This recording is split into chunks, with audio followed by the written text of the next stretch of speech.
College football battle royale is back and only one team will be standing by the end of the video. I added 13 FCS schools and FIU to make it more interesting, so there are now 140 different colleges that could take over the United States. We're gonna get right into it with this wheel spin where South Alabama is playing first. And then based on the directional wheel, they're gonna be going south, which means they're gonna be attacking the Seminoles. And if they win, they'll take all of Florida State's land, but if they lose, all of their territory will be taken and they'll be eliminated.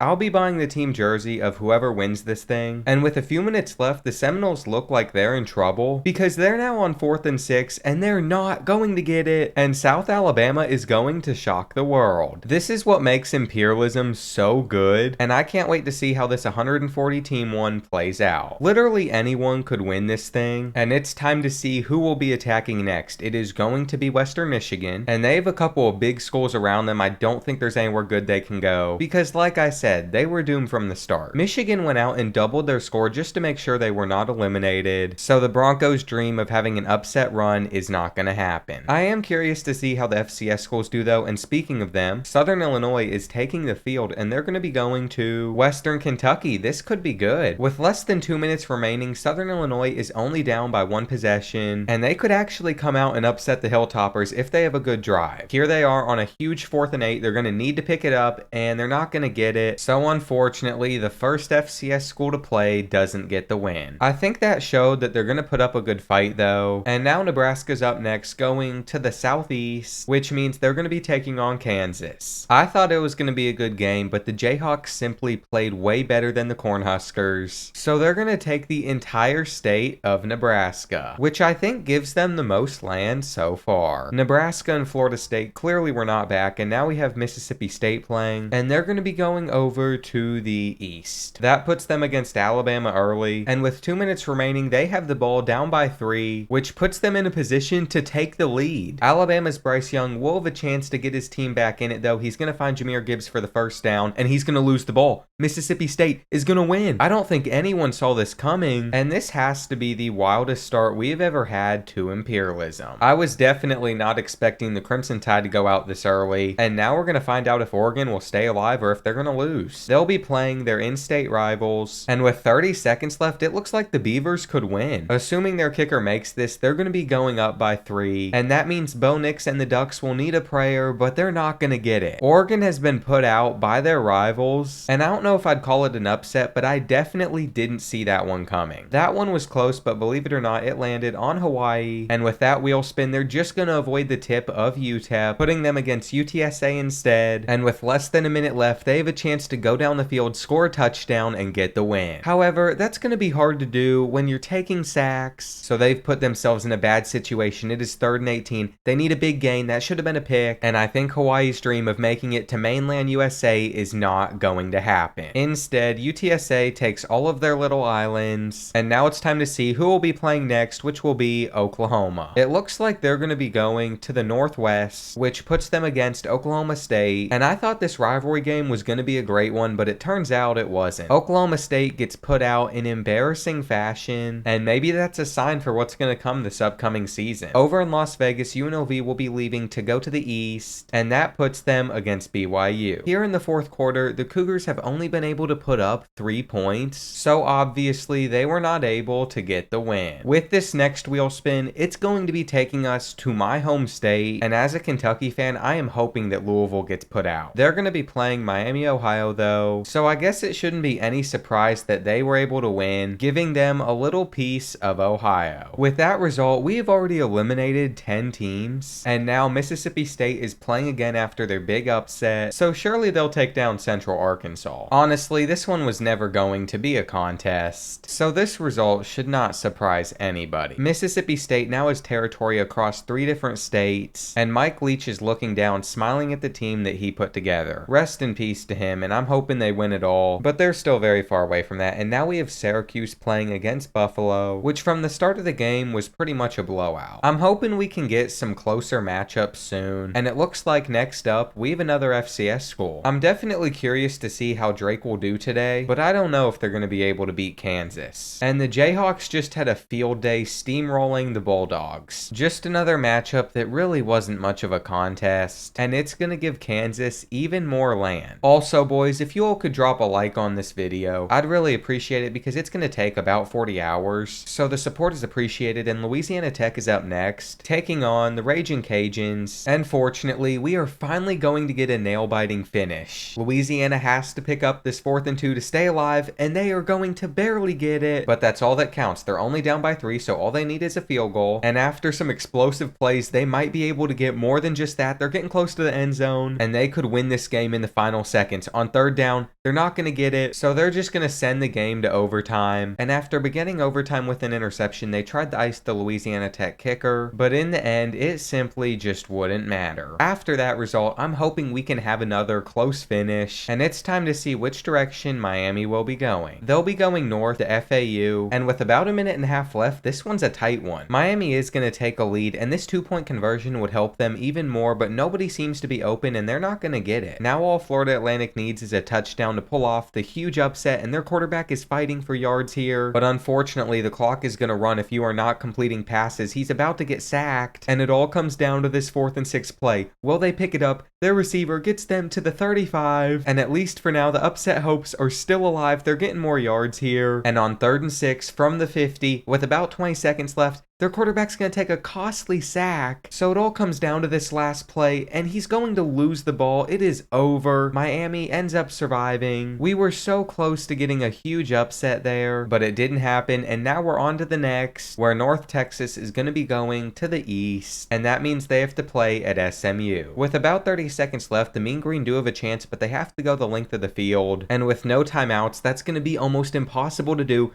And there's the interception that is going to end the game. SMU is going to conquer all of their land, and that makes them the longest team in Texas. All right, back to the wheel. I am so excited to see who is up next, and it's going to be South Carolina. We've had so many good games recently, so I'm going to go into this matchup with high expectations. Coastal Carolina does play on a teal field, and with about a minute left, they are still in this game, but they are going to be falling behind by 3. So as time winds down, they are going to need a money drive against the game Gamecocks, and this wide receiver screen's going to get them all the way to the 35, maybe to the 40. What a play from the wide receiver. Grayson McCall has some dogs surrounding him, and he's going to try to keep finding them. That's another great pass. They're going down to the 35. And now I'm starting to wonder if they're going to go for a touchdown instead of a field goal. They could avoid overtime, and that's what I would do if I were them. They still have plenty of time to get into the end zone. They're getting down to the 20, and Spencer Rattler and South Carolina fans have to be biting their nails, because with one more big play, this one could be over. There's an open receiver. He drops it. It was almost picked. And unfortunately, this one's just going to overtime. Coastal Carolina really ruined their chance to pull off the upset. But after holding the Gamecocks to the field goal and then getting a huge sack in the second overtime, they're actually going to force a stop, assuming they can hold them on 4th and 21, which I guess was a dumb assumption because Coastal Carolina just doesn't want to win this football game. And on 4th and 15, everything is on the line and Grayson McCall is getting sacked. Coastal Carolina literally had so many chances to win that one, but they were the opposite of clutch, and I guess the pressure got to them. South Dakota is up next, and the FCS school is going to the south, so they're going to have to face off against Kansas. And I can't believe it, but the Coyotes actually have a chance in this one. They're only trailing Kansas by 6 points, but they need to get a first down, and hopefully this play call will do it on 4th and 2. The read option, it's faked, it's pitched, and that is enough. South Dakota stays alive. They'd be taking over the most land in the country, if they won, of course, and that would be huge for FCS schools. Let's see if they can do it. That's a bad drop, and from what I've seen, I don't know how they're in this game.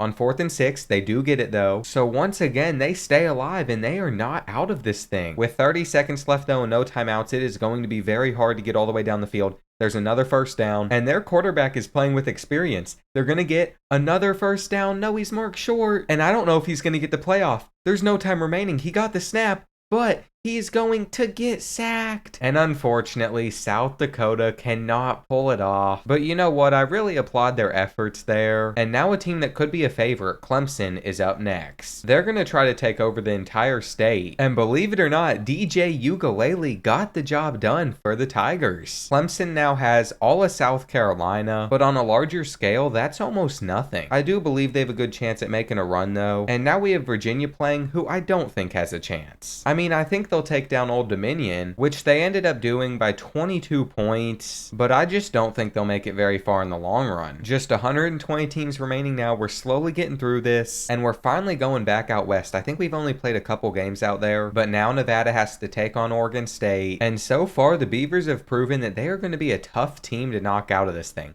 Nevada is trying to do a late comeback, but in all honesty, I think they are going to need a miracle at this point, and it'll all come down to if they can get the onside kick. Unfortunately, they're not able to, so the Wolfpack are going to lose all of their land to Oregon State, who might have more territory than Kansas now. If you haven't already, make sure to let me know in the comments who you think is going to win. And no cheating, boys. Nicholls State is up next, and they're going to be playing against Louisiana Tech. Not a single FCS school has won a game yet, but this could actually be the first time it happens. Louisiana Tech is down by 1 with a minute and a half remaining, and today they've been 0 for 13 on third down conversions, so there's a good chance they won't get this. I guess never mind on that, a huge run there, but that third down stat alone should give you an idea of how terribly they've played so far. All they need is a field goal, so they aren't in a terrible position, especially because they're starting to actually move the ball. Here on 3rd and 10, they probably need to get at least some yards here, so it's a manageable 4th down, but they're going for it, and they're getting down to about the 25. And as much as I would have loved to see an FCS school win, I think it's pretty much over for them. As time expires, Louisiana Tech is going to win the game, and they are very lucky to have pulled that one out. I think if they get matched up against LSU or Tulane, they're going to be in some trouble. But for now, we're going back to the West, where Oregon State is playing again, and with the arrow pointing like this, they are gunning for UNLV. However, to everybody's surprise, they were not able to pull off the win, and that's going to give the Rebels the most land in the United States. They have literally taken over, and I think they put out one of the favorites to take the rest of the West Coast. Now we have Texas on the board, and they're going to have to go up north, which is going to pin them against TCU. Well, with 27 seconds left, it took everything, but the Horned Frogs finally got the ball back. They don't have timeouts, they're far away from the end zone, and I think Max Duggan is going to get put out. There's the turnover that seals it, and the reigning Imperialism champions have been eliminated. By the way, like in this video, I'm getting the jersey of the team that wins it all, and I was supposed to have a Max Duggan jersey here by now, but I got scammed. Bowling Green's playing Toledo next, but anyways, I ordered it off my credit card and it didn't come in, and then I used my friend's card and it also was never confirmed or came in, so I'm out over $200 and I don't have a Max Duggan jersey to show for it. Anyways, for the winner of this one, I'll actually find a reputable site this time, and I know the gameplay's been going on in the background over me talking, but with that interception and this play, Bowling Green is gonna seal the win. They're gonna take Toledo's small portion of land, and I'm sure their fans are just happy to be alive for another round. With Air Force next on the wheel, they're going to be going over to the north, and that'll put them against Colorado State. Luckily for us, we're going to get another great finish as Air Force has a chance to win the game on a final drive, but they have to go the length of the field, and with 48 seconds left and being stuck on a 4th and 18, I don't think it's very likely. Their quarterback just throws it down, and Colorado State will happily take all of their territory. Now we're back on the wheel. Like always, we're going to see Missouri State playing, and again, an FCS school has not won yet, so they have a chance to be the first against Missouri. All I'm going to say is this game was terrible to watch. Missouri State didn't even go for over 100 total yards, and honestly, it didn't even seem like they were trying. So much for an FCS school getting a win. Maybe it'll happen in a later round, but first, we have to see where Georgia Tech is going to attack, and there's a good chance Tennessee just puts them out. However, maybe I was wrong, because with a minute left, the Yellow Jackets do have a fighting chance to win this game, and all they need is a field goal to send it into overtime.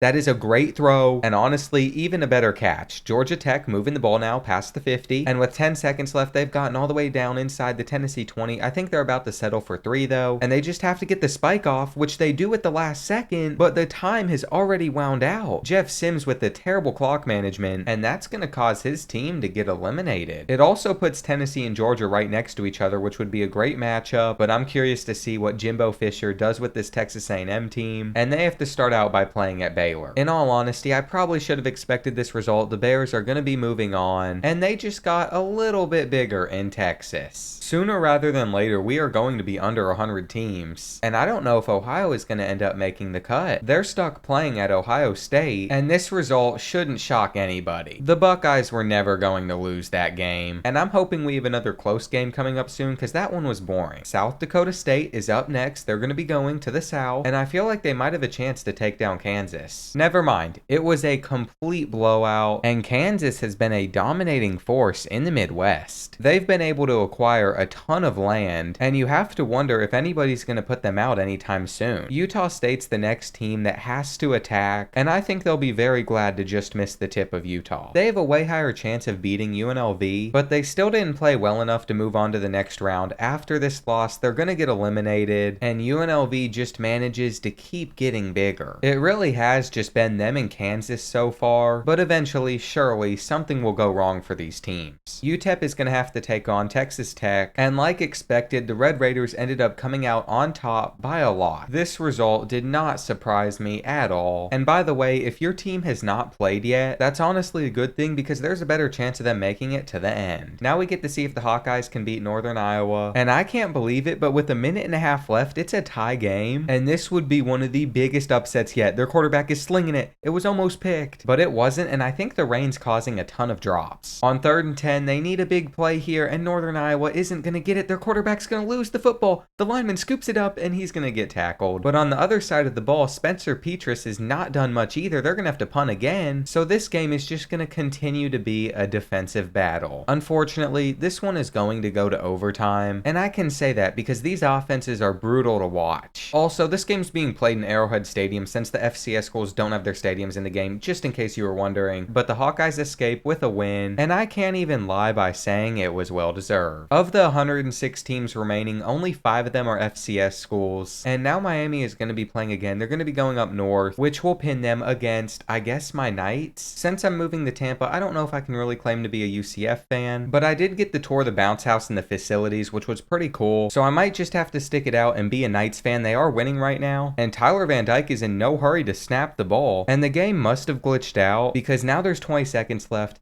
He never got the snap off, and they're in trouble. The Hurricanes need to get in field goal range to win this game, and I don't think they're going to. They're going to need a very explosive pass. Tyler Van Dyke does throw it up, and it's picked off. UCF is going to be moving on, and with FSU and Miami out, I'm thinking the Gators are going to end up taking all of Florida. Time will tell though, and we will see in the near future. Now we have Penn State playing, and I don't think we've seen a game in the state of Pennsylvania yet. They're actually going to hit the tip of Temple right here, and we're getting an in-state rivalry game. Temple put up a pretty good fight, but in the end, they still lost by 10, which is going to get them eliminated. I truthfully do believe that any team can win this thing, so hopefully your all schools are still alive. We have Texas State playing, and even they could potentially win it all. But that was probably a bad example since the Bobcats are on the verge of losing to Rice. They're currently in an overtime battle, and they keep getting held to 3 points, so I'm really surprised they're still in this thing. Rice is finally going to score a touchdown though, but they didn't get the 2-point conversion, which gives Texas State a chance to win it on this drive. It's all going to come down to this 4th and goal play though, and will they get it? The throw is up, and it is knocked down. Texas State has been eliminated while Rice has began their expansion. I always love watching a close game like that one, so hopefully Northwestern can continue to entertain us. I mean, this one should at least be close. Well, there's under a minute remaining and Northwestern is only down by 6. They could win the game on this drive. They're already getting to the other side of the field, and I know that the Illinois fans in the crowd have got to be sweating right now. They're nervous, but probably not so much after that sack. That was game-changing, and after this one, Northwestern clearly needs a new offensive line. This is ridiculous. Their quarterback practically had a train ran on him there, and now Northwestern has their little sliver of the United States. Our next game is going to feature Middle Tennessee State, and let's see where they're going to be going. It looks like they're going to be going to the East, which will pin them against Tennessee. I'm guessing that this score isn't going to surprise any of you, as the Volunteers get another win, and if your team survives this round right here, they'll be in the top 100. Maryland might not make it though, and they're going to have to be going to the West, matching them up with West Virginia. With less than a minute remaining, this is a very tight game. West Virginia is trying to take a lead, and on 3rd and 3, they're probably going to settle for a field goal if they don't get this, but they do, which is going to put Maryland in a tough position.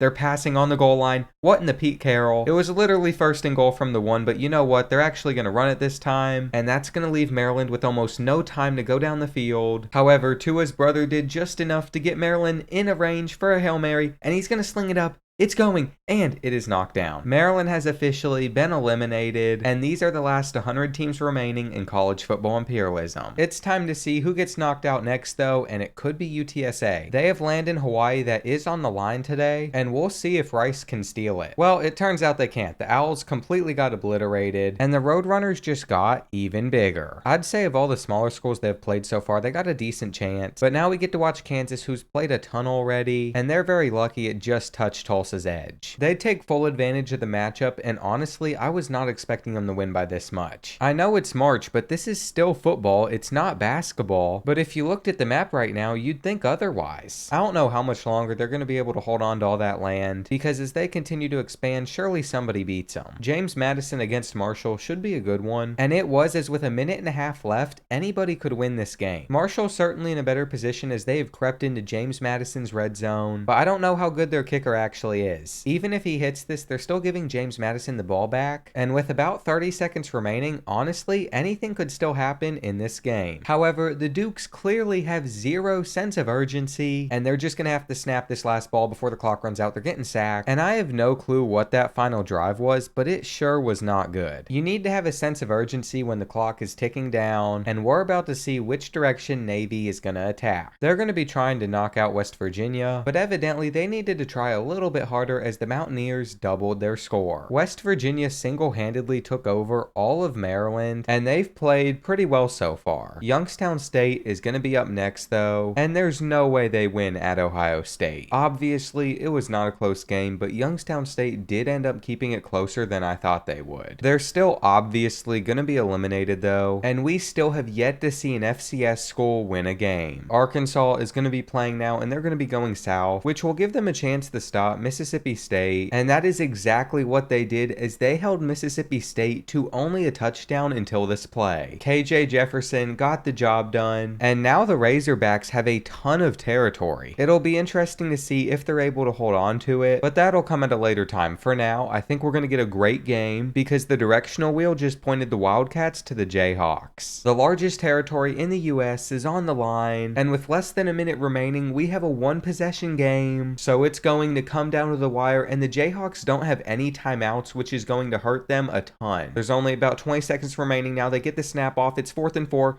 and that is going to be game. Can Kansas State rub it in their faces by taking it to the house? What a play to end the game. And with just one win, Kansas State now holds the most territory in the US. I mean, it is literally a sea of purple, and once you become that big, it's so easy to just lose it all. Arizona's had a good run in other videos of mine, so I'm expecting them to start this one with a win. New Mexico just wasn't good enough to even put up a fight today, and Arizona starts their conquest with a 25-point win. I can't say I'm happy about it though, because I love to see close games, and Marshall's already given us one, so maybe they'll give us another. They're gonna have to take on the Hokies, and with exactly 1 minute left, we have a tie ball game. There is no telling who is gonna come out on top of this matchup, but for some reason Virginia Tech's winding down the clock, so it seems like they want to send this game to overtime, which makes absolutely no sense. However, this big play from their wide receiver might get them in field goal range, and I guess their plan to be risky by running down the rest of the clock ended up paying off. Marshall technically does have a chance to house this, but they definitely won't, and they're going to be eliminated in the process. With over 90 teams remaining, there's still plenty of colleges left, and it turns out Virginia Tech is going to be playing again, and this time they're going to be taking on Ohio State. That was an unlucky draw for them as they are going to be obliterated, and they just lost it all in a record amount of time. Ohio State's territory definitely connects pretty funky, but if any team lands on them, I'm sure they're up for the challenge. Speaking of them, now they have to defend against Akron, and I thought the Buckeyes were going to be the team to beat, but with about a minute left, they're only beating the Zips by 7 points, which is insane. Now they could end it here on 4th and 2, which it looks like they are not going to be able to do, and you gotta wonder why a team like Akron is even in a close game with them in the first place. I think if they're somehow able to find the end zone here, they've got to go for 2, but I doubt the AI on this game would actually do that. And now we are under 30 seconds. It's 4th and 8, and it is all on the line on this play. They're slinging it deep, and he has a man in the end zone. Akron is going to send it to OT. And now to extend the game, the Zips are going to need to find the end zone once again, which they are going to do on this run. And after scoring another touchdown, all they need is one stop on Ohio State to win the game. But they're going to need to have a goal line stand in. I'm not sure if they're going to be capable of that. However, it is 3rd and goal now, and CJ Stroud is going to tumble over. So it is all going to come down to this last play. Will someone be open? Will CJ Stroud find them? Ohio State's going to lose. Akron actually beat them in OT, and I cannot believe that they are actually taking over. That one win makes them one of the biggest teams in the East, and with Alabama and Ohio State already out, as long as someone beats Georgia, anybody can win this. Now Indiana has to travel to Western Kentucky, and we're so fortunate because we're about to get another tight finish. The Hilltoppers are trailing the Hoosiers by 2 points, but they have the ball with about a minute remaining, and all they need to do to win this thing is get in field goal range, and that throw is going to go for more than a field goal. It's going to go to the end zone. So now the ball is in the hands of Dexter Williams II with about 30 seconds remaining, and asking him to go the length of the field in this short period of time is asking a lot. The Hoosiers are already in a 4th down situation, and they are going to get it, but at this point they're just setting themselves up to go for a Hail Mary. And after taking that sack, there is not a chance that he can get this ball all the way to the end zone. It's only going to get to about the 30, but a receiver comes down with it. He breaks free all the way. Oh my goodness. I have no clue why Western Kentucky only had one guy there,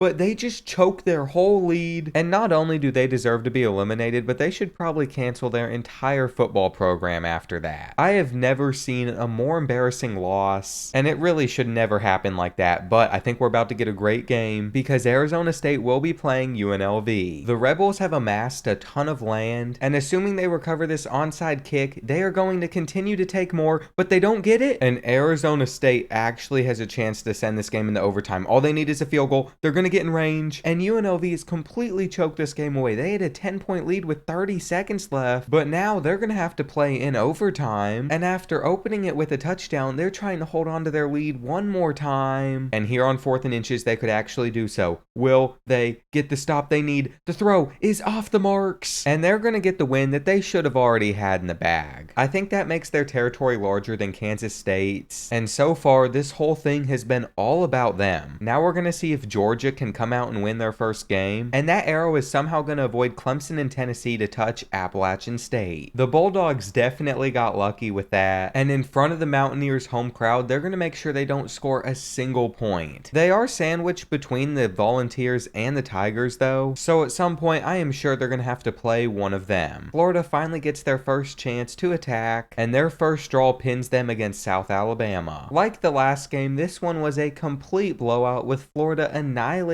South Alabama in front of all of their home fans, and now their territory is very lengthy. You really don't want to be touching that many states, but we'll see how far they get. Now we're going over to Louisville, and we're getting a rivalry game for the state. Words cannot describe how upset I'll be if my Wildcats cannot pull this one off in the end, but after that deep pass from Will Levis, there's a chance we can still get a touchdown and win this game. Come on, Will Levis, keep on running. And I already know that my Wildcats are going to disappoint in March this year, so please don't make me more disappointed by losing to our rivals. 26 seconds remaining now. We're down to about the 30. We still have one timeout left, and that is a beautiful pass. It's all going to come down to 10 more yards. Will Levis throws it, and he's open! Thank goodness Kentucky should survive this game. That came way too close. We just need one more stop now. And surely we won't give up a 69-yard touchdown to end the game. That's a bad throw, and the best team in the state takes it over. I highly doubt they're going to make a deep run like the last video, but I'm just happy my favorite team's still in it. Iowa is going to be up next, and this time they have to face off against Missouri. The Hawkeyes ended up putting up 10 points, which is pretty good for them, but it's not enough for them to keep any of their land, and I feel like the Midwest is starting to get quite a few giants. Texas Tech is another one, if you can consider that the Midwest, that assuming they beat SAU will have a ton of land, but that might not happen because with 24 seconds left, SMU has the ball only down by 3, and they're only about 25 yards away from being in field goal range. They're going with the halfback screen on 3rd down. They're going to get past midfield down to about the 33, and I don't know if their kicker can hit from this far away, but another pass is going to get them all the way down to the 1, and they're saying screw the field goal, we want 6. That was an incredible game-winning drive, and with that huge victory over Texas Tech, SMU is now the biggest team in Texas. I feel like there's there's been a lot of crazy stuff that has happened so far, but the best part is we are just getting started, and only one of the two big Michigan schools is making it into the next round. Despite having the home field advantage, Michigan State just couldn't beat Michigan, and the Spartans have been eliminated from the entire thing. Since certain teams get spawn points better than others, I kinda want to randomize them, do this again, and see what happens. Fresno State now has to travel to USC, and I can't believe I'm saying this, but with a minute remaining, it is a close game. It is tied up.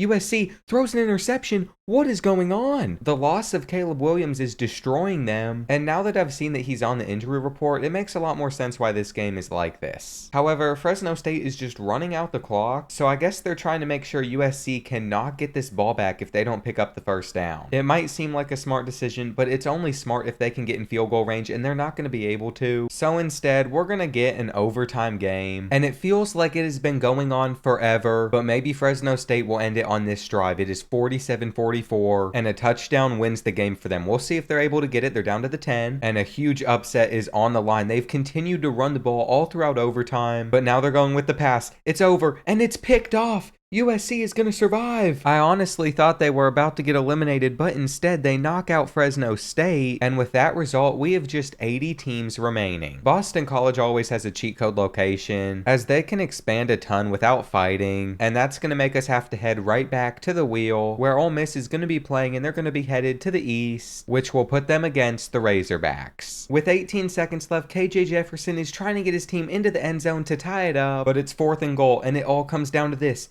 He takes the snap. He takes off. He's going to get tackled, and Ole Miss is going to take over across multiple different states. I feel like the west half of the US is full of big programs, but the east is still pretty crowded, so we need to weed out more teams, and UTSA along with their Hawaiian territory could lose it all here. They have to take on the Baylor Bears, and the Roadrunners did the opposite of runaway with this one as they got beat by 45. Baylor now gets a large portion of Texas and Hawaii, which will also increase the chances of them being attacked. I don't think we've seen the Army play yet, and their time in this thing might be short-lived. With 34 seconds left, these teams are tied up at 14, and the ball is out. The ball is out. Army gets it, and that one turnover could win them the game. All they need to do is get a few more yards, and that should get them in field goal range. What a turnaround we are witnessing. Their quarterback's taken off. Down to the 15, and at some point you just gotta feel for Rutgers fans. They had all the control and still got put out, and I'm pretty sure they got put out by them in the last Imperialism as well. Georgia is up again. We're gonna see who they're gonna take on, and we are about to get an amazing game. Just like we thought it would be, it is gonna be close in the end, and Clemson has 36 seconds to go all the way to the end zone to win, but considering the fact they're already stuck on 4th and 8 and they have no timeouts, I don't think it's gonna happen, and DJ Ukulele can't get it done. Georgia's by far the biggest threat in the East, and I don't know if anyone's going to be able to stop them. Time will tell though, that is for sure, and I think we're about to see UAB play their first game. They're going to be taking on Auburn, and as time winds down in the 4th, they're looking to take a lead on the Tigers. They're only 9 yards away from the end zone, and now they're getting closer, so I'm sure they're about to get in here, take a lead. Their quarterback takes off. That's it. And assuming their defense can hold on for a little bit longer, which they do, UAB is going to win. They finished that game extremely strong, and that'll put them in the top 75. Teams are starting to drop like flies. We're almost halfway through this, and the final Iowa team remaining could get knocked out. It turns out they didn't want to be put out this early though, and that makes their territory at least 5 times bigger. I feel like we haven't seen an FCS school play in a while, and we're not going to see one this time as Georgia is playing again, and they'll be taking on NC State in this one. With 40 seconds remaining, the Bulldogs are trailing by 3, but Stetson Bennett is slinging it, and he finds Lad McConkey, or whatever his name is, and I just noticed that is not Stetson Bennett. It popped up on the stats that is Carson Beck, so I guess he got injured, and it turns out Stetson's out for the rest of the game. If this thing ends up going to overtime, that could be a big problem, but Georgia might score because they're only 15 yards away from the end zone. There's a slant wide open, he gets down to the 5, and unfortunately, no crazy ending here. Now we're in overtime, and Devin Leary takes the play action, somehow gets the pass off to his receiver, but his team is still going to be forced to take 3, and from the looks looks of it, they're about to hold Georgia to a field goal as well. What a defensive battle this game has been. And honestly, I'm not sure if it's ever gonna end. I think we're in like the 4th or 5th overtime at this point, and now they're all scoring. But since they have to trade 2-point conversions, it could get interesting. Georgia's literally on the verge of getting knocked out with their backup QB, and now they have to pick up this 4th down. They have a wide open receiver, and he drops the ball. The favorites just got knocked out. And what is up with these big teams having their quarterbacks get hurt? I'm pretty certain at this point all the favorites have been knocked out, and now we finally get to see North Dakota play football, except we actually don't because that arrow points towards this open land. They get to claim it since nobody else occupies it, and now we're right back to the wheel where Duke is going to be playing. We'll see if the Blue Devils can make any noise in March, but this is football, so I doubt it. It seems like NC State has done a pretty good job of taking care of business, and with some big schools out in the East, they could be the team to beat. They've shown zero signs of weakness so far, and now we're headed out to Wyoming to see who they're gonna play. It looks like North Dakota's up for the challenge, and they could be the first FCS school to win a game. With about 45 seconds left, North Dakota is actually still in this, and they're only about 30 yards away from the game-winning touchdown. The only problem is they cannot take a sack because they don't have any timeouts,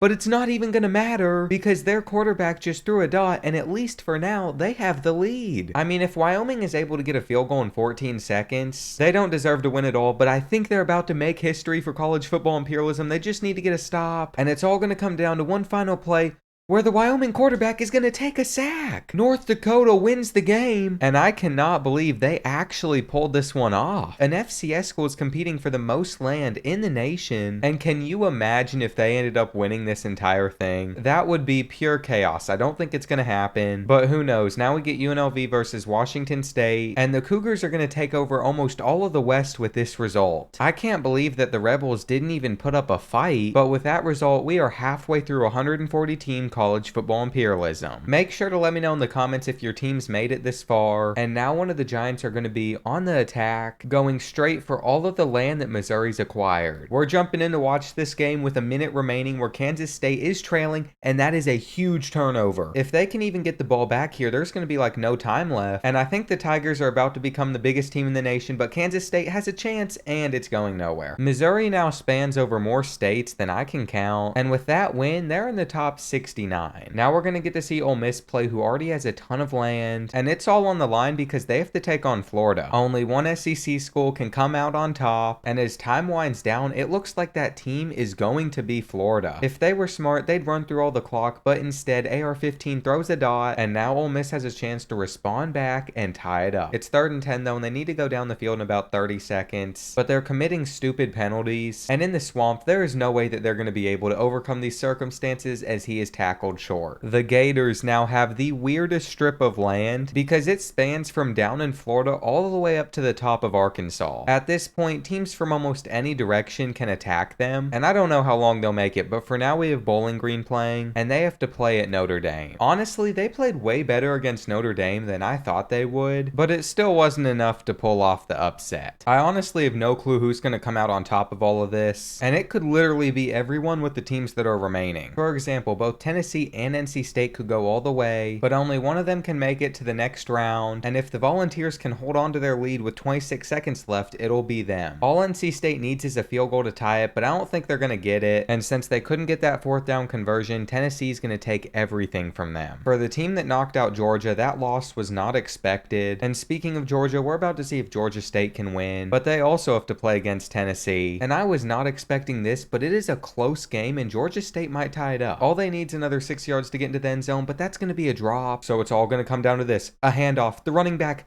is tackled just short, and the Panthers are going to fail to pull this one off. I'm honestly surprised that that one was even close, but it's also why we love imperialism, because anybody can win, and Washington's about to compete for a huge chunk of land. If they win the Apple Cup, they're going to be set, and honestly, it was a blowout from the start of the game. The Huskies are now the biggest team in the nation, and I think it's safe to say you do not want this wheel to land on your team, because now that it has, like on Northern Illinois, they're forced to play, and they're probably going to lose. However, they are going to have a chance to win, and I wasn't even expecting that, but with 25 seconds left, it's just not likely. It's really hard to go the length of the field in the first place, but to do it in a short period of time is a whole other story, especially with no timeouts, but they're moving, and they should at least get a chance at a Hail Mary unless he goes down here, which is going to cause them to not be able to get a snap off, and unfortunately lose to Northwestern. Now there's only 2 teams left in the state of Illinois, and one of them's an FCS school, so Northwestern will probably take it over, but now we're going over to Pittsburgh, who has to play West Virginia, and I'm almost certain that this is a huge rivalry game, but you all can confirm or deny that for me in the comments. Pittsburgh's played terrible today, and they're going to lose by 21, which is going to give West Virginia even more land. If that was actually a rivalry game, Pitt fans are going to hate that result, but we're on to the next game, and UAB is going to be going to the South, which I think is just going to pin them against Troy. This one is a nail-biter, but it's also been such a boring offensive game to watch as no one's really been able to score too much, and of course after 4 quarters of struggling, now UAB's offense wants to come alive. They're slinging it,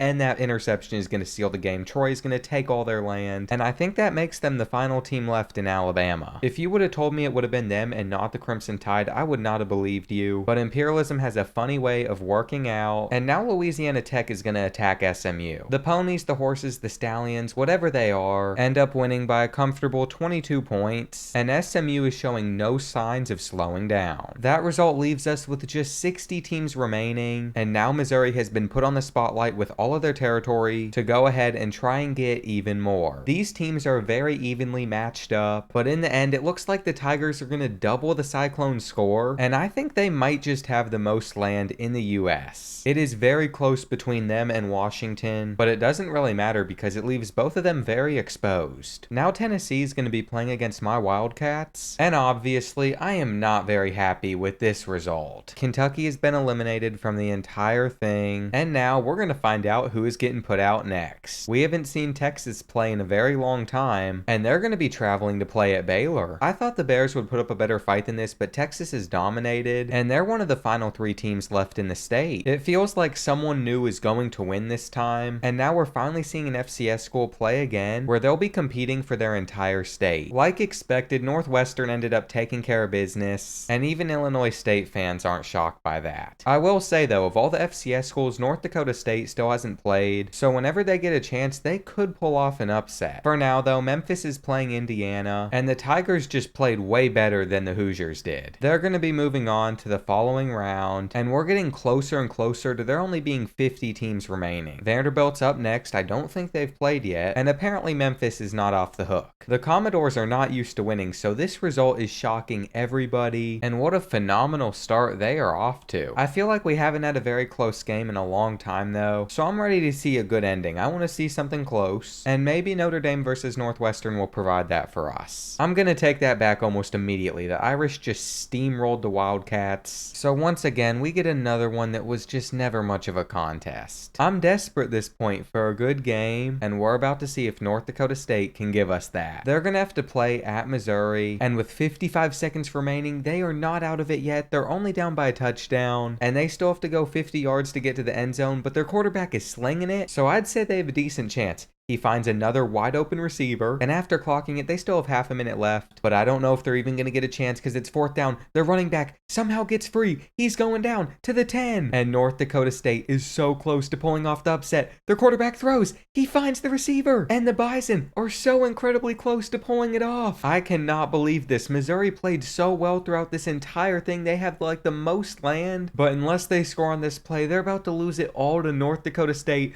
The throw is up, and there is only one defender in the area, but the receiver can't break free, and the Bison have taken the nation by storm as they have the largest territory in the entire country. I am so glad that I added some FCS schools into this because they have definitely spiced it up a ton. Now Troy is going to be taking on Florida, and there's a chance there could be another upset here at the Swamp as the Trojans are still in it, and with about a minute remaining, they're in field goal range, which would win them the entire game. All they need to do is run down the clock and kick a field field goal, but the AI is probably too dumb for that. But maybe I'm wrong because they're not hiking the ball and they've actually run the clock down to just 13 seconds. Now they're slinging it to the end zone and that was almost picked off. It's like they're trying to lose. All they need to do is just run the ball and kick a field goal. And here it is on 4th and 12. The kick is up. It's good. And Anthony Richardson has been put out by Troy. I cannot believe how crazy things are getting. And after these past two results, what more can we ask for? USC has not played a game in a long time, but they're gonna have to challenge Washington next. Well, with about a minute remaining, the Trojans and the Huskies are tied at 17, and I'm surprised that Washington isn't just taking this one to overtime.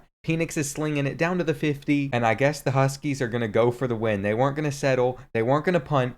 Penix taking off down to the 40 now, and now he's just standing over the ball, not snapping it. You are wasting so much time. You have 3 timeouts. What a waste of a final possession. You're just gonna send it to overtime. And personally, I think the Huskies just deserve to lose after that, but they've played well in overtime so far, and now they're just a couple stops away from a win because it's now 4th and goal for Caleb Williams. He hands it off, and I can't believe USC just got put out because they wanted to run a halfback draw. That was a terrible 4th down play call, but these are the last 50 teams standing, and make sure to let me know in the comments how far your team ended up making it. Oklahoma is up next, and they're going to be headed to the Southwest, which is going to put them up against SMU. Well, I'm not sure how much of a chance they have, but SMU does have the ball with about 30 seconds left, but they don't have any timeouts, and they're down by 7, so it's going to be very hard for them to send this game into overtime, especially when they're taking forever to spike the ball. It looks like they are going to be in range to throw up a Hail Mary, though. They're getting down to about the 35, and I'm honestly surprised how well they're moving the ball for not playing well all game, but it's all going to come down to this. One last heave to the end zone, and it is overthrown. So that's going to make Oklahoma incredibly large. And since they're starting their expansion near the end, they're honestly starting to grow at the right time. San Diego State will be taking on UCLA next. And take on was not an accurate description considering the fact that they just got bent over and railed. UCLA almost won that game by 50. And considering the Trojans are already out, they're probably going to take the state of California. Up in Michigan, the Wolverines are going to be playing again. And they're actually going to be leaving the state to take on Notre Dame. Well, unfortunately, this game was not tight at all, and I think Michigan's the highest overall team remaining, so there's probably a good chance that they win it all. The odds are certainly in their favor, but who knows what can happen. This is Imperialism, and we've seen a lot of crazy stuff, but Boise State is finally playing, and they're trying to stir up some drama as they're only down by 5 points with a minute remaining. All they need is a touchdown to upset the Huskies, and it could happen on this drive, but even though they're already to the 35, they need to manage the clock well, because with no timeouts, it can run by extremely quickly. Now that they're down to the 20, Husky fans have got to be sweating. They're getting so close to scoring, and that throw and catch is gonna do it. The team with the most land in the United States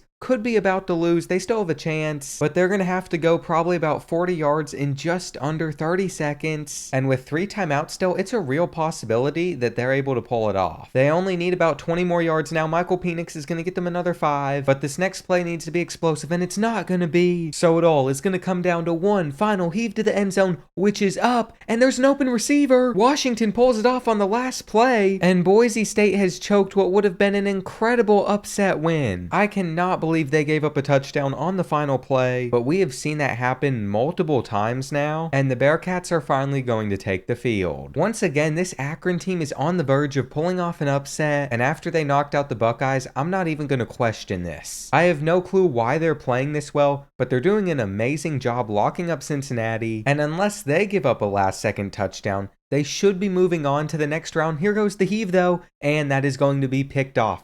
That is how you defend that, and Boise State should really take some notes from that game. I don't think I'll ever be able to forget that they gave up that last second touchdown, but it is time to move on. We have Charlotte finally playing, and they're going to have to go against Tennessee, so I cannot believe that they have a lead with a minute and a half remaining. Hendon Hooker is playing, but Charlotte has been giving Tennessee issues all day, and they're about to get another sack. It is 4th and 16. What is going on in this college football imperialism? Tennessee is going to be tackled way short, I think, and Charlotte, with their outdated logo, is taking everything from them. Another one of the big teams left just got knocked out, and I guess it's time to see if Purdue can do some damage. They're going to be traveling to the big house, and it turns out the game sim's actually going to give us a realistic result in this one. It seemed like Purdue never stood a chance chance there, but at least they ended up making it pretty far in the video. Now we're going to get to see if Charlotte is actually legit, and I don't know if they're going to be able to beat Vanderbilt. These teams have honestly been perfect matchups for each other as it is a tie game, but Charlotte is looking to go down the field and take the lead on this drive. So if the Commodores are going to win this game, they are going to need to lock up one final time, and they're not doing so. Charlotte even ran down the clock, so there's only 15 seconds remaining, and they're going to get into the end zone right here. You know what, if they pull this off, I'll give them their real logo. And all they have to do is not pull a Boise State, not give up a Hail Mary. In the final seconds, Mike Wright is taking off, but he's going to go down. And Vanderbilt has been wiped off the map. Also, there's their updated logo and branding, which was hopefully worth my time that I took to fix that. I'd hate to see them get eliminated in their next matchup, but at least it won't happen this round because we're getting a battle of the Virginias. Well, it's looking like we're going to get the type of game we want, as it's a one possession one, and anybody can still win this thing. These are the endings that we look forward to, and JT Daniels has actually been good in this college football imperialism. It's clearly not been very realistic, but it's had some incredible results, and it's been 10 times more entertaining than the national championship game was. Anyways, it's time to lock in. This is 4th down. The game is on the line, and he is going to be short, so Virginia is going to get the win, and I'm pretty certain I said they wouldn't make it very far at the beginning of the video, so I apologize to all of my Cavaliers fans. To be fair though, I'm sure you all didn't imagine them getting this far either, and now my Knights are going to be taking the field going up north, which is going to give them a chance to take all of Troy's territory. Well, this one's not even going to be a contest, and all it's going to take is this one win for UCF to give them a decent sized portion of the United States. I honestly cannot wait to see who wins the entire thing, because there are so many unique schools remaining, and Central Michigan will gladly avoid playing the Wolverines. Instead, they get to play at Eastern Michigan, and their defense is going to get the job done for them as they're only going to give up 10 points. That makes them one of the final 2 teams in the state, and I doubt they beat Michigan, but at this point, you never know. In fact, we could literally get that matchup in this game, but instead, the arrow's going to point towards Wisconsin, and they're just going to continue dominating every team they face off against. They're definitely the favorites to win it all right now, but it can still all change in an instant, so we'll see what happens. For now, we're headed back over to Oklahoma, and they're going to be headed south to play against Texas. Well, the Sooners have really struggled to score today, but they're finally finding the end zone, and I just think it has to be too late for them, especially because Texas is getting the onside kick, and they're just 1 first down away from a win at this point. Bijan Robinson breaking tackles, but he's still tackled for a loss, and why are they passing? All they had to do was run the ball.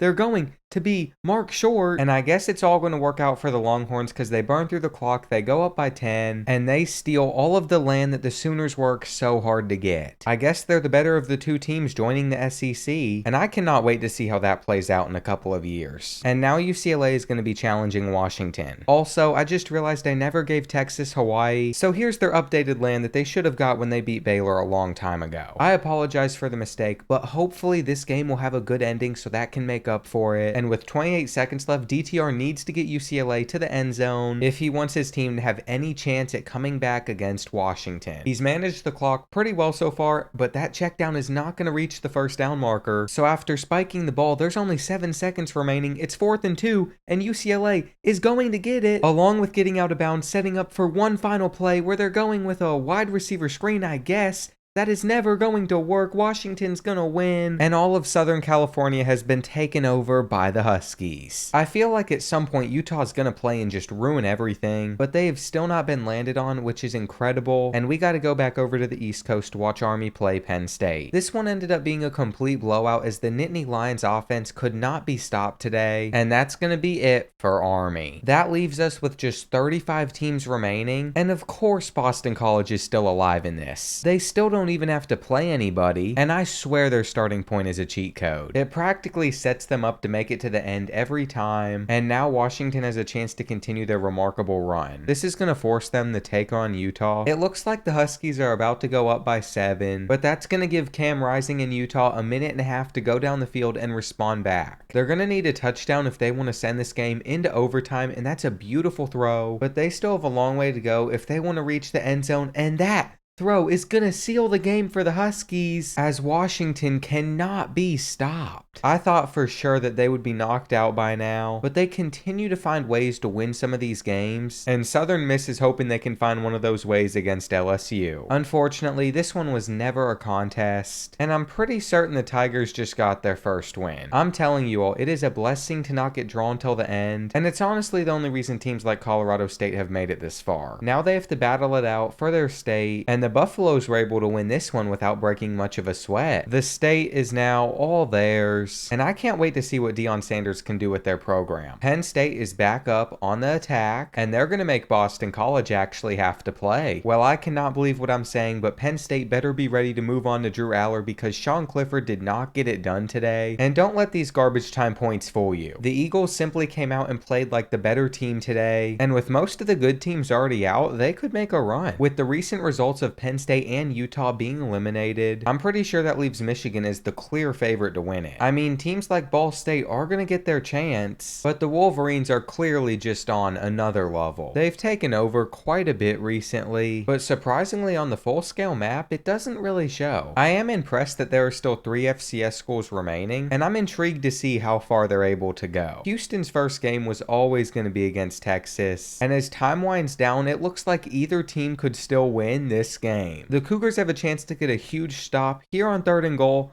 and they're going to get the interception. Texas is not going to get any points here, and they are going to crib it. They're going to take it to the house. Quinn Ewers just choked. Okay, hang on. This is like DK Metcalf chasing down the cornerback. He might catch him before he reaches the end zone, but he does not. And the Longhorns just went from being favorites to win this game to being behind by 7 with 30 seconds left. Quinn Ewers is trying his hardest to redeem himself, but it's a bit too late. And the only thing that could save the Longhorns now is a lucky Hail Mary. The ball is up, and it is going to be picked off. Houston is going to get the win, and that's going to create a sea of red in the Mid-South. With that result, another one of the best teams remaining has been eliminated, and Boston College is back up to play again, but I guess they're just going to be taking this little state instead. I feel dumb that I don't even know which one this is, but I think it's Rhode Island, and once again, the Eagles' location has gotten them out of playing. However, the Cavaliers won't be as lucky as they're going to have to face off against someone, and this arrow is going to touch this edge of Charlotte's land, so these two had to face off, and Charlotte won in a blowout. They deserve all of the territory that they have now taken, and I cannot believe they're one of the biggest teams on the map right now. That spin just landed on North Dakota, and they're going to have to go over to the east, which is going to force them to take on the Wolverines, and I think we all know how this one's going to go. Once again, Michigan is going to win in a blowout, and I think that's what's going to finally make them the largest team remaining, as they're just a little bit bigger than the Huskies. Somebody needs to stop Michigan, and somebody needs to stop them soon, but I don't think that team's Akron, so they need to go in the other direction, and of course, that's not what's going to happen. They just haven't shown any sign of slowing down, and with a 41-point win, they are only getting bigger. With Washington and LSU being the other best schools remaining, it's honestly set up perfectly for the Wolverines to win, and I'm sure that Kent State is thrilled that the arrow is directing them in the other direction. They're going to get their shot at Charlotte instead, but that was also too tough of a matchup for them as they ended up losing by 21. The 49ers are just on a roll, and at this point, these are the top 25 teams remaining in college football imperialism. I can't believe we've eliminated 115 teams already, but there's still another 24 that need to get out, so we gotta keep pushing, and once again, Charlotte's gonna have to play. I don't know how they keep doing it, but it seems like their luck has not run out yet, as with a little over a minute left, they have the ball and the chance to go down and take the lead. I feel like they have to be getting pretty close to field goal range, and with this halfback screen, they're going to get a few more yards. So now their quarterback's just running out the clock, and he's finally going to snap it with 8 seconds left, get the ball out for another 10 yards, and that's going to set up the game-winning kick, which is going straight in between the uprights. They're literally a 75 overall team, but they just keep finding ways to win, and you'd think that their luck would run out soon, but I'm not so sure. I mean, at this point, they have won at least 5 different games, and now Wake Forest has drawn Michigan, so in their very first Imperialism matchup, they're going to come out and get completely embarrassed as they're going to lose by 45. I don't know what this Michigan team is on, but how on earth is anybody going to take them down? I mean, they have not shown a single sign of weakness, and I'm just glad we're going to finally see a different team play. Once again, though, Boston College is going to take care of business. They're now in control of the entire Northeast. I do have to say, though, it would be nice to get some close games again, and hopefully Stanford will be the team that can give that to us. They're going to be playing San Jose State, but since they've played so well today, we're not going to get a good ending. It was just another game that was uncompetitive, and we need this next game to spice things up a bit. Washington has a lot that could be on the line, and maybe Cal can cause some chaos. It turns out they might be able to, as they have the ball down 3 with 25 seconds left, and if they can manage to get themselves in field goal range, we're going to get an overtime thriller. They have to move the ball fast though, and they need to hurry up and spike this ball. Why are they wasting clock? I just don't get that at all. Now there's only 6 seconds left. Get the ball out. That is going to be game. Nobody's going to get back to the line in time, and another victim has fallen to the Huskies. That's going to leave us with just 20 teams remaining, and I feel like my Knights have not played in a long time, but now they're getting matched up against Georgia Southern, and I can't believe they're down by 7 with about a minute remaining, but John Rice Plumlee is going to take off, and after Georgia Southern just ran out the rest of the clock, this thing is going to be going to overtime. They just keep going back and forth, but the Knights need to get into the end zone here if they want to stay in the game. And that's an interception. Georgia Southern is going to knock them out. And maybe I should switch up and become a USF fan. I mean, they're still in this, so now I'm going to root for the team in my new city. But first, we have to see Arizona play in their first game, and they're going to get their shot at knocking out Washington. I also forgot about Hawaii again, so now it's Houston's red, and I'm going to try my hardest to not forget about them again. Normally, I don't jump in to watch until the end of the game, but Arizona's offense has been insane, and I'm pretty sure they've gotten points on every single drive. There is no way that Washington is going to be able to overcome a 30-point deficit, and with this result, they are going to be eliminated. What a huge win that is for the Wildcats, and I really have no clue who's going to come out on top now. The only last team I'd consider a favorite is Michigan, and something random could still happen to them. We have Colorado versus Arizona now, and the Wildcats went crazy again as they're going to win this one 35-0. They hadn't even played a game until a couple of matches ago, and now they're just going crazy. Besides Michigan, I guess I'd give them the second best odds. And if Boston College can win again, maybe they're a close third. They're going to be going on the attack to Charlotte, and I'd hate to see either of these teams get put out, but somebody had to go, and unless Charlotte can pull off a miracle, they're going to be eliminated by the Eagles. Now, they can get into the end zone here, which would make it a one-possession game, but they'd also need to recover the onside kick and then get a Hail Mary. So yeah, it's going to be over. They had an amazing run, but it has come to an end, and that's going to leave Boston College with all of this territory. Now that they have that much, they're very vulnerable to being attacked, and with one spin, almost any team on the East can get to them. I honestly can't believe Louisiana Monroe is still in this thing, but they're playing at Georgia Southern, and they're so bad they can't even put up a fight against the Eagles. With this result, we now have our top 15 teams, and it makes no sense as there's 2 FCS schools still in this. FIU's down there, Arizona's taken over the West, and I just realized North Carolina is still in it. They've literally been hiding in plain sight all day, and that's just the luck of the draw. They haven't had to play yet, while teams like Houston and LSU are stuck facing off. Well, at least we have a close game, as with a minute and a half left, Houston has a chance to take the lead, but if they want to do so, they're going to have to go the length of the field, and that throw is just going to be dropped. The Tigers could have practically ended it there if they would have held onto that ball, but now they need to play some better defense, and I'm not sure if LSU is going to be able to get to stop. The Cougars are moving the ball well, and of course, the second I say that, they go out and throw an interception. LSU is going to get out of this one with a win as Jaden Daniels is just running all over, and don't worry, I made sure they got Hawaii this time as well. After taking a closer look at the list of teams left though, I realized that there were more small schools than big schools remaining. There's 6 Power 5 colleges while there's 8 smaller ones, and I think that number's about to change to 7. At this point, I don't think anyone's beaten Michigan as they drop another 50 bomb, but hopefully someone can at least give them a challenge in the near future. Also, I made the Wolverines yellow again so they'd stand out more, and I'm sure every team on this wheel is hoping to avoid them. Georgia Southern is up again. I don't know how they're still in it, but they're going to be traveling down the USF, and hopefully my Tampa boys can put on a show. Well, with 34 seconds left, my new city's team does have a lead, but they need to get a stop, and if he could have just held onto that ball there, this game would have already been over. Instead, Georgia Southern stays alive. They're picking up the first down, and with 20 seconds remaining, they are past midfield. Their quarterback can't run though, and now there's only 5 seconds left. He can't get the throw off. He's going to fumble it away. And that means that USF is going to be moving on as they now have all of their hard-earned territory. That result is going to leave us with 12 teams remaining, and North Carolina is finally going to be playing, and they're going to be taking on Boston College. This is exactly what you love to see, as it's going to come down to the final possession, and Boston College might be trailing by 7 right now, but I would not count them out of this game. There's still 45 seconds left, and they seem to be dotting up right now, so I just have a gut feeling that they're going to send this one into overtime, and I take that back almost immediately. The Tar Heels are going to come out on top, and now there is a sea of baby blue over most of the US. I'm sure every team is petrified of where this arrow is about to land, and with it pointing in this direction, it's going to be going across the US to Arizona. With how the Wildcats offense has been playing, I feel like they should be able to put up a fight, and with 30 seconds left, all Arizona needs is a field goal to send it to overtime. I'd say they probably need about another 25 yards, and their quarterback is taking off.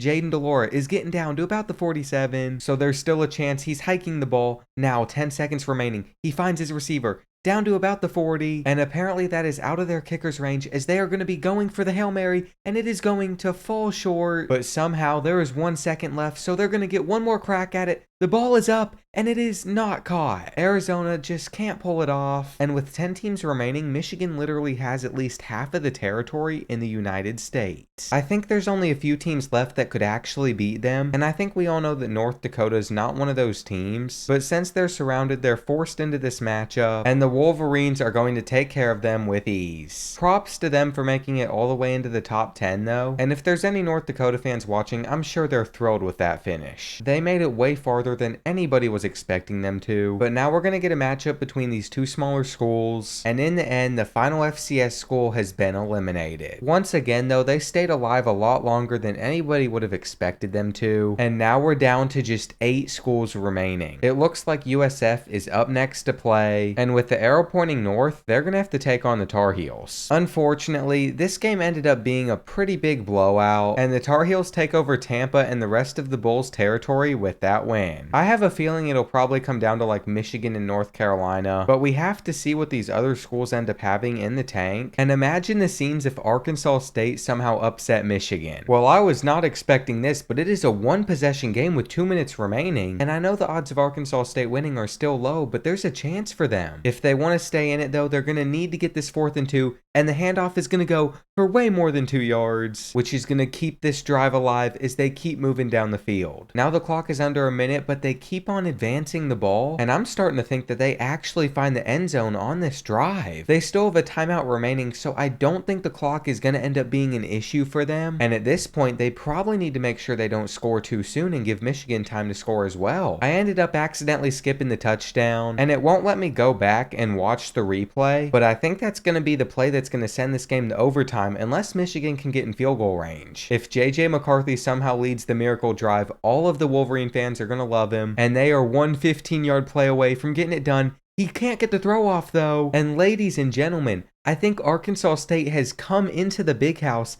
and sent this game into overtime. On their first drive though, it's already 3rd and 10 and their quarterback's getting sacked, so they're going to be forced to settle for a 50-yard field goal, and luckily their kicker is good. Now it's JJ McCarthy's turn to see what he can do, and they're handing it off on 3rd and 13, so they're just going to end up tying the game with a field goal. On the Wolverines' next drive, JJ McCarthy goes with the play action and he delivers a dot, so the upset is starting to look less and less likely, and now that it's 4th and 23, the big house is going crazy and it is all going to be over. The Red Wolves were so close to shocking the nation, but instead they're eliminated. Michigan moves on, and now North Carolina has to play again. They're going to be traveling to the south, which I guess is going to put them against FIU. Unfortunately, for one of the final matchups, this one just wasn't close, and with FIU getting eliminated, there's only 5 teams left on the entire map. I mean, obviously Michigan's the favorite, but I think anybody can win it, and I think this arrow is going to most likely point towards North Carolina, which it does, giving us a huge matchup. If anybody's going to beat the Wolverines, I think it's them, and it looks like Drake May's going to get his chance because with a minute and a half remaining, the Tar Heels have the ball and they're only down by 7 points. However, it is 4th and 3 and they need to pick this up. Drake May gets the ball out and it is going to be picked off.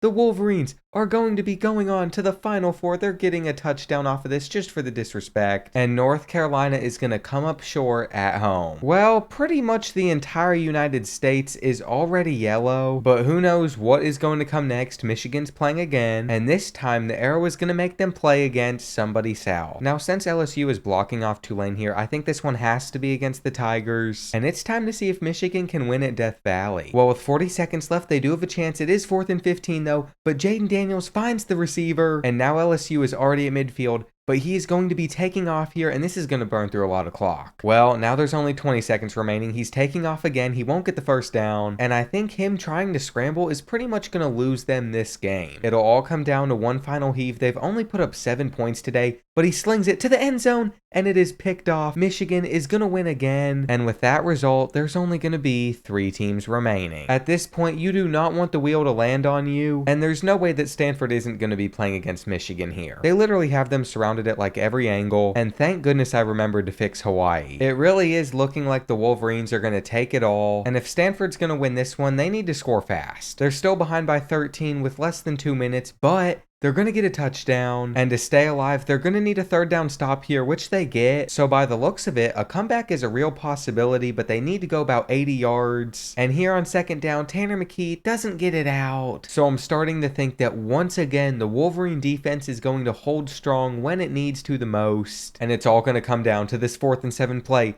Tanner McKee steps back, delivers a dot, and somehow his team stays in this game after being on 3rd and 18. So maybe not all hope is lost yet. There's still 40 seconds left. They're already past midfield, but that's a bad sack. And all of a sudden, things aren't looking good. It's 3rd and 18 though, and they've been in this position before. This time, he only throws it for about 10. And I have to say, if Michigan ends up winning this whole thing, they deserve it. Also, what a terrible 4th and 19 play call. I'm glad Stanford isn't advancing after that, and it's all going to come down to the Wolverines and Tulane. And as a side note, I don't think the Green Wave have played a game yet, so the fact that they made it this far is insane. This is for home field advantage, and it's going to go to Tulane, which I guess could help them a little bit, but I still think they're going to have to play perfectly to have a chance. On their first drive, it looks like they are going to get held to 3, but you know what? I'm sure they will take points, and so far, this entire first quarter has been boring. The Green Wave have now had to settle for 3 field goals, and despite there being 2 minutes left in the second, Michigan's offense hasn't gotten past midfield. There's no way that JJ McCarthy can continue to play this bad, so they need to capitalize on this opportunity, and with less than a minute left in the second quarter, Tulane is on the 10-yard line. Their quarterback throws a dot, and the Green Wave are going up 16-0. It's almost crucial that Michigan ends the half with points of some sort on this drive, because if they don't, they're going to be in a lot of trouble. JJ McCarthy's had a rough day so far, and he's not going to be able to get his team points before the half. I had no idea that Tulane actually had a good defense, but they must have something because they're doing a great job, and at this point, I'm pretty much speechless. Their kickers had a great day. The Wolverines are 0 for 5 on 3rd down conversions, and on this 3rd and 11,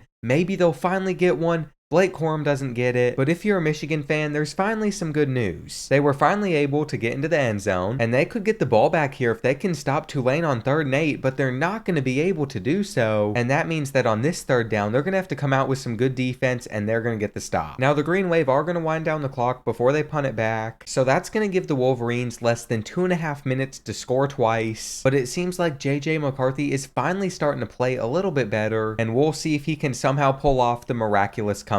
On this 1st and 10 play, he's going to drop back and he's going to find a wide open receiver for 25 yards. And with this offense in hurry up mode, maybe he's going to sling it again. Another open receiver, and Michigan could be on the comeback. It looks like they are going to go for the onside kick despite having 3 timeouts. They're going to get it. What is going on? The Green Wave are going to choke in front of their home crowd. They need to get a stop on defense now. And if the Wolverines somehow score here, I want to remind you all that Tulane was up 19-0. I think this has been the best Imperialism so far, and I am hoping it ends with a bang. JJ McCarthy gets his team down to the 33, and I don't know why it's taken almost 4 quarters for him to get in a rhythm, but they're moving the ball, and at this point, I think anything can happen. Ronnie Bell gets open, he's down to the 1, and JJ McCarthy's about to pull off the 19-point comeback. He finds his receiver. And at this point, if you are a fan of Tulane, you have got to be in shambles. Look at the stat difference in the first and second half for these teams. And that just shows that the 2 halves have been 2 different stories. Tulane, though, slinging it, and that is an interception.